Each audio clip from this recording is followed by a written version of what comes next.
இன்றே டவுன்லோட் செய்து உங்கள் ஃபேவரட் ஷோக்களை என்ஜாய் பண்ணுங்க. எங்க தயவு செஞ்சு நான் சொல்றது கொஞ்சம் கேளுங்க. எங்க எங்க எங்க உங்களதான் ஒரு நிமிஷம் நில்லுங்க. நான் ஏற்கனவே சொல்லிட்டேன் சம கோவத்துல இருக்கேன்னு. என்ன விஷயம் சீக்கிரம் சொல்லிட்டு கிளம்பு. இந்த கோவத்தை பத்தி தாங்க உங்ககிட்ட நான் பேசணும். என்ன வளர்ற? நீங்க ஏன் இவ்ளோ கோவமா இருக்கீங்க? ஏன் அவரு கூட சண்டை போடுறீங்கன்னு எனக்கு எல்லாம் தெரியும். முதல்ல இந்த போட்டியில உங்க கூட சண்டை போடுறாருல அந்த கருணா அண்ணன், அவரு ரொம்ப நல்லவருங்க. அப்படின்னு யார் சொன்னா? அவனே சொல்லிக்கிட்டானா? இல்லங்க, எனக்கே தெரியும். என்கிட்ட ரவுடிங்க பிரச்சனை பண்ணப்போ கருணா அண்ணன் தான் என்ன காப்பாத்தினாரு. இத்தனைக்கும் என்ன யாருன்னே அவருக்கு தெரியாதுங்க. அப்படிப்பட்டவர் எப்படிங்க கெட்டவரா இருக்க முடியும்? இல்ல, அவன் என்கிட்ட வேற மாதிரி நடந்துக்கிட்டான். தப்பு தப்பா பேசுறான். நான் சொன்னதையும் அவன் நம்பல. கருணா அண்ணன் யாருன்னு தெரிஞ்சா நீங்களே நான் சொல்றத ஒத்துப்பீங்க. அவரு திவ்யா அக்காவோட க்ளோஸ் ஃப்ரெண்ட், இந்து அக்காவோட புருஷங்க. என்ன சொல்ற? அவனா? ஆமா. இன்னொரு விஷயமும் சொல்றேங்க. அவரு ஏன் இந்த போட்டியில கலந்துக்க வந்திருக்காருன்னு தெரியுமா உங்களுக்கு? என்ன தோக்கடிக்குதா? என் மேல அவ்வளவு வெறுப்புல இருக்கான். இல்லங்க, அவரு நிஜமாவே இந்த போட்டியில கலந்துக்க பேர் கொடுக்க வந்ததே இந்து அக்காவுக்காக தான். என்ன சொல்ற? ஆமாங்க, இந்த போட்டியில ஜெயிச்சு 3 பவுண்ட் செயின இந்து அக்காக்கு கொடுக்கணும்னு நினைச்சுதான் அண்ணன் இதுல கலந்திருக்காரு.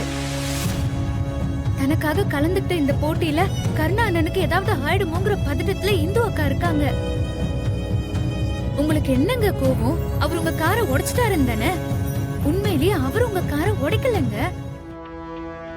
நீங்க எப்படி அவரோட பைக்கை உடைக்கலையோ அவரும் உங்க காரை உடைக்கல. பாண்டி அண்ணன் கிட்ட நான் கேட்டு பார்த்தேன். அவரு சொன்னதை வச்சு பார்த்தா காரை உடைச்சப்போ அவரு மெக்கானிக் ஷாப்ல பைக்கை ரிப்பேர் பண்ணிட்டு இருந்திருக்காங்க. கூடவே பாண்டி அண்ணனும் இருந்திருக்காரு.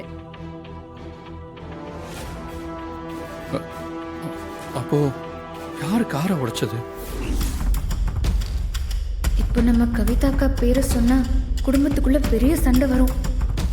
இதை எப்படி சமாளிக்கிறது? உங்ககிட்ட தான் கேக்குறேன். அப்ப இதெல்லாம் செஞ்சது யாரு?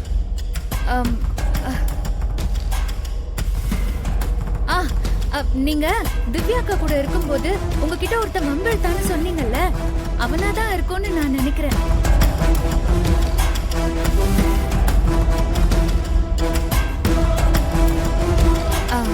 இதெல்லாம் விட முக்கியம், அவரு சிலம்பாட்டத்துக்கு வந்ததே நம்ம திவ்யாக்காவோட ஃப்ரெண்டு இந்து அக்காக்காக தாங்க.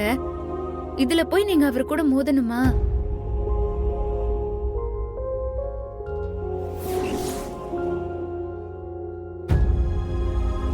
தெரு, உன்னதான் கேக்குறேன், நீ எப்படி விட்ட? அவரு தோக்கலக்கா.